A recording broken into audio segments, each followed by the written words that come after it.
सरकार पूरी तरीके से पूंजीपतियों के हाथ में पहुंच चुकी है और सरकार आम आदमी की नहीं सुन रही और ना ही सरकार आम आदमी की सुनेगी। इस सरकार को बदलना ही पड़ेगा।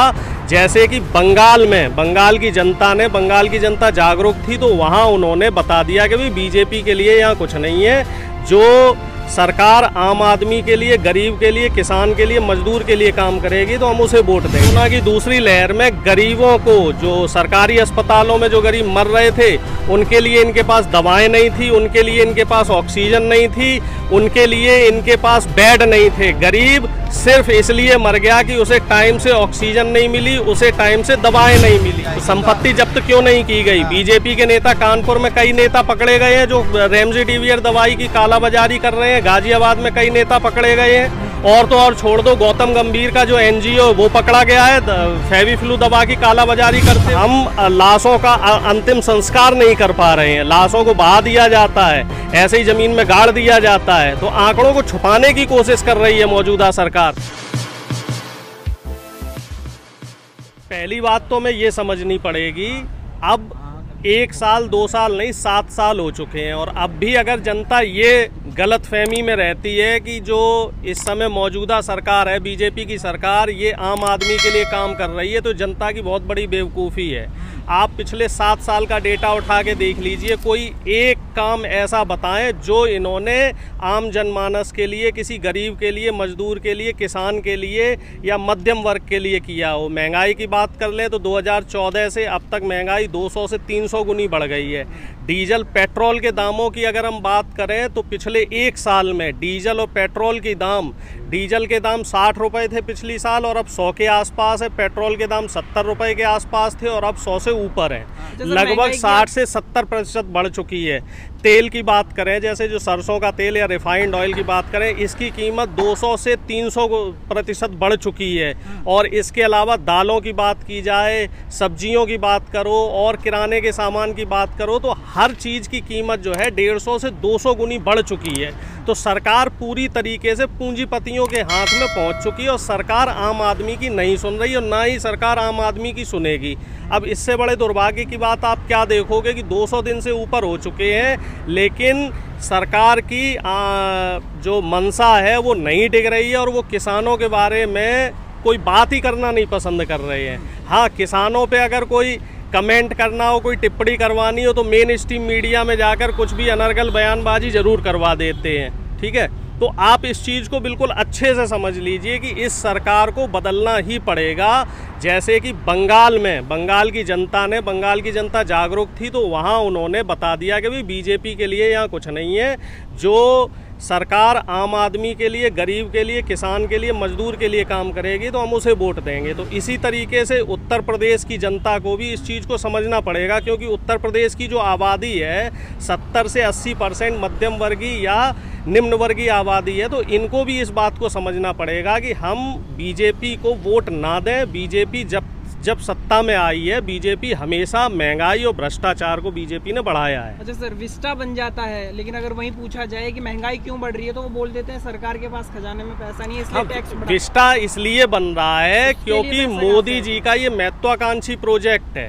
पीएम केयर फंड में पैसा आया और 20 लाख करोड़ जो रुपया आया वो इन्होंने सब पैसा व्यापारियों को बांट दिया। विस्टा के लिए इनके पास पैसा है, लगभग 17-18 हज़ार करोड़ रुपए की कीमत में विस्टा बन रहा है। लेकिन और कोरोना की दूसरी लहर में गरीबों को, जो सरकारी अस्पतालों में जो गरीब मर रहे थे, उनके लिए इनके पास दवाएं नहीं थी, उनके लिए इनके पास ऑक्सीजन नहीं थी, उनके लिए इनके पास बेड नहीं थे। गरीब सिर्फ इसलिए मर गया कि उसे टाइम से ऑक्सीजन नहीं मिली, उसे टाइम से दवाएं नहीं मिली। और दवाओं की कालाबाजारी और इसकी जो ऑक्सीजन वगैरह थी, इनकी कालाबाजारी कौन करता पकड़ा गया? इनके बीजेपी के नेता पकड़े गए।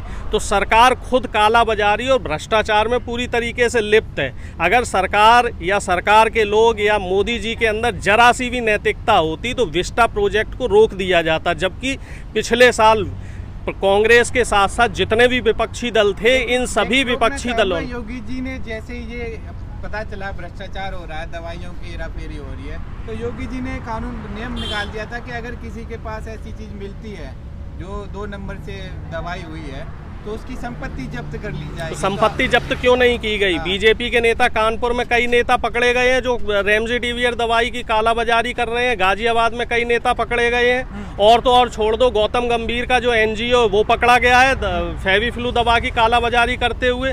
इनको क्यों नहीं पकड़ा? आपके जो यूथ बीजेपी का जो अध्यक्ष है तेजस्वी सूर्या, वो पकड़ा गया है। तो इनके ऊपर क्यों कार्रवाई नहीं कर रहे हैं? हाँ, अगर कोई विपक्ष का नेता इसमें फंसा होता या कोई आम आदमी फंसा होता तो इसको ये लोग रगड़ देते। ये खुद भ्रष्टाचार में लिप्त है। इनकी एडी से लेके चोटी तक सब पूरी भ्रष्टाचार में रमी हुई है। 90 साल 100 साल से ऊपर हो गए हैं आरएसएस को, इन्होंने कभी सत्ता देखी नहीं। अब जब से ये सत्ता में आए तो लूट खसोट करने में लगे हुए। इनकी मंशा यही है कि ये देश को जो है बेच खाएं। जाति को और धर्म की आड़ में ये देश को बेचने की साजिश कर रहे हैं। भ्रष्टाचार में लिप्त हैं। वहीं सरकार के दावे हैं कि भ्रष्टाचार को कम करने नहीं, दावों का क्या है? दावे कहाँ से बन रहे हैं? दावे इनके या तो प्रिंट मीडिया से दावे बना रहे हैं, या तो ये अपने पेड जो मेन स्ट्रीम मीडिया है वहाँ से दावे बना रहे हैं। जो सरकारी आंकड़े हैं वो खुद कह रहे हैं कि महंगाई बढ़ी है, भ्रष्टाचार बढ़ा है, बेरोजगारी बढ़ी है, अशिक्षा बढ़ी है, महिला असुरक्षा बढ़ी है। तो सरकारी आंकड़ों पर बात करोगे या फिर आप पेड मीडिया या पेड प्रिंट मीडिया के आंकड़ों पर बात करोगे? आप देख लीजिए ना अभी पिछले दिनों में क्या हुआ है। पिछले 2 महीने का आपने मंजर देखा होगा। ग्राउंड लेवल पे आप लोगों ने अगर रिपोर्टिंग की है तो आपको पता चला होगा कि पिछले 2 साल में क्या सिस्टम रहा है हमारे देश का। कि भाई हमारे यहाँ हमारी जो कहते हैं ना संस्कृति भरा देश है, और हमारी देश जो है वो बहुत बड़ी इकोनॉमी बन रहा है, ट्रिलियन इकोनॉमी बन रहा है, और हम लाशों का अंतिम संस्कार नहीं कर पा रहे हैं। लाशों को बहा दिया जाता है, ऐसे ही ज़मीन में गाड़ दिया जाता है। तो आंकड़ों को छुपाने की कोशिश कर रही है मौजूदा सरकार। और इसमें सबसे बड़े दुर्भाग्य की बात यह है कि प्रधानमंत्री जी, अगर कोई मुख्यमंत्री, विपक्ष का कोई मुख्यमंत्री इस बात को उनके सामने रखता है तो प्रधानमंत्री जी कह देते हैं कि आप प्रोटोकॉल तोड़ रहे हैं। अभी आपने देखा होगा ना, हेमंत सोरेन ने भी कुछ बात की थी, जो झारखंड के मुख्यमंत्री साहब हैं, तो प्रधानमंत्री जी क्या बोल रहे हैं कि साहब आप प्रोटोकॉल तोड़ रहे हैं। अप्रैल महीने की बात है, प्रधानमंत्री जी व्यस्त थे बंगाल चुनाव में और उद्धव ठाकरे इनसे बात करना चाह रहे थे। पीएमओ से इन्होंने कई बार फ़ोन किया कि हमें ऑक्सीजन चाहिए, हमें दवाएँ चाहिए, लेकिन पीएमओ से ये जवाब मिलता है कि मोदी जी 29 अप्रैल को फ्री होंगे, जब बंगाल का आखिरी फेज का चुनाव प्रचार थम जाएगा, उसके बाद प्रधानमंत्री जी बात करेंगे। पूरे दुनिया का हर मीडिया, चाहे बड़े से बड़ा कोई भी मीडिया हो, ऑस्ट्रेलियन मीडिया हो, अमेरिकन मीडिया हो, यूके का मीडिया हो, हर मीडिया ने इनकी खुली तौर पे निंदा की है कि लाशों के ऊपर शासन कर रहे हैं। ठीक है, और हमारे प्रधानमंत्री जी और हमारे यहाँ की जो मेन स्ट्रीम मीडिया है, हमारे यहाँ की जो प्रिंट मीडिया है, वो प्रधानमंत्री जी की झूठी तारीफ करते हुए नहीं थक रही है। अभी एक पत्रकार ऐसा है मंजुल, उसको सिर्फ इसलिए नौकरी से निकाल दिया गया क्योंकि उसने एक प्रधानमंत्री जी का कार्टून ट्विटर पे वायरल कर दिया था कि प्रधानमंत्री जी जब कोरोना की सेकेंड वेव चल रही तो प्रधानमंत्री जी गायब थे, जब वो वेव खत्म हो गई तो प्रधानमंत्री जी जादुई तरीके से टीवी पे प्रकट हो गए। उसको सिर्फ इसलिए जॉब से निकाल दिया गया। तो आप समझ लीजिए, अब आप लोग भी तैयार रहिए, क्योंकि आप लोगों के भी ऊपर ये लोग सरकारी दबाव बनाना चाह रहे हैं, आप लोगों के भी ऊपर ये एक्ट लगाएंगे। तो आप लोग भी सचेत रहें, क्योंकि जो आवाज़ उठाएगा उसकी आवाज़ को कुचल दिया जाएगा। ये तानाशाही सरकार है। किसानों को राहत की बात होती है, वहीं डीजल जो किसान सबसे ज़्यादा इस्तेमाल करता है, खेतों हो, ट्रैक्टर हो, कुछ भी हो, उसने भी शतक लगा लिया है। तो सरकार चाहती नहीं कि किसान जिए।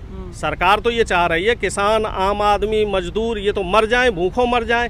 ये तो पुरानी 500 साल 1000 साल पुरानी व्यवस्था लाना चाह रहे हैं, मध्यम वर्ग को ख़त्म करना चाह रहे हैं। इनका अगर हिसाब चले तो देश में 2 तरह के लोग रहेंगे, एक शासन करने वाले जो व्यापारी लोग हैं, बड़े बड़े लोग हैं, और दूसरे गरीब लोग जो बधुआ मजदूरी करें। ना तो ये किसी के पास ज़मीन छोड़ेंगे, ना किसी के पास रोजगार छोड़ेंगे, और ना किसी के घर में इतना रुपया छोड़ेंगे कि कोई आदमी अपने बच्चों को पढ़ा ले, अच्छी शिक्षा दे ले। 2 वक्त की रोटी का भी ये सिस्टम ख़त्म कर देना चाह रहे हैं। इसी वजह से ये महंगाई और भ्रष्टाचार को बढ़ाने में लगे हुए। शिक्षा का जो स्तर है, पिछले 7 साल में शिक्षा का स्तर आप देख लीजिए न्यूनतम स्तर पे है।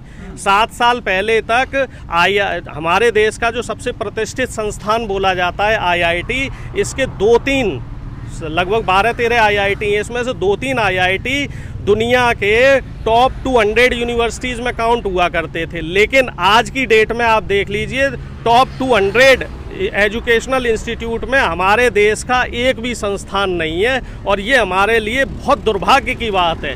शिक्षा के स्तर पे अगर हम जाएंगे तो शिक्षा का स्तर बिल्कुल गिर चुका है। हमारे यहाँ से तो अच्छी शिक्षा आपको पाकिस्तान, नेपाल और श्रीलंका जैसे देशों में देखने को मिल जाएगी।